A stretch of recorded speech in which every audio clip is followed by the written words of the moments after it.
बहुत सारे लोग हैं वो कह रहे हैं हमें वेद समझ नहीं आ रहे, हमें गीता समझ नहीं आ रही, हमें धर्म समझ नहीं आ रहा, हमें अध्यात्म समझ नहीं आ रहा, हमें संस्कृति समझ नहीं आ रही, हमें कुरान समझ में नहीं आ रही, इसकी सच्चाई क्या है, हमें बाइबल समझ नहीं आ रही, इसकी सच्चाई क्या है। तो उन सब के लिए महर्षि दयानंद ने 300 धार्मिक,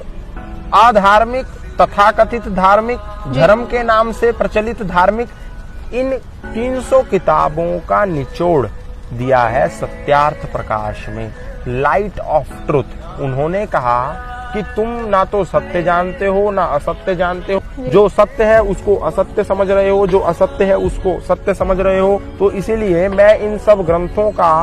अध्ययन प्रामाणिक रूप से करने के बाद एक ग्रंथ दे रहा हूँ जो करेगा सत्य सत्य अर्थ का प्रकाश तुम्हारे जीवन में। इसीलिए उन्होंने सत्यार्थ प्रकाश नाम दिया उस किताब को, और उसमें उन्होंने वेदों के बारे में, दर्शनों के बारे में, उपनिषदों के बारे में, तुम्हारी परंपराओं के बारे में, तुम्हारी संस्कृति के बारे में, तुम्हारे इतिहास के बारे में सब कुछ दिया है। और तुम्हारा ही नहीं, तुम यदि हिंदू हो तो उसका भी विश्लेषण, तुम यदि मुसलमान हो तो उसका भी विश्लेषण, तुम यदि ईसाई हो तो उसकी भी बातें, तुम कबीरपंथी हो तो उसकी भी बातें, सब बातें उसमें उन्होंने सारांश रूप में समझा दी। जो व्यक्ति उसको पढ़ लेगा उसको धर्म का सही अर्थ समझ में आ जाएगा।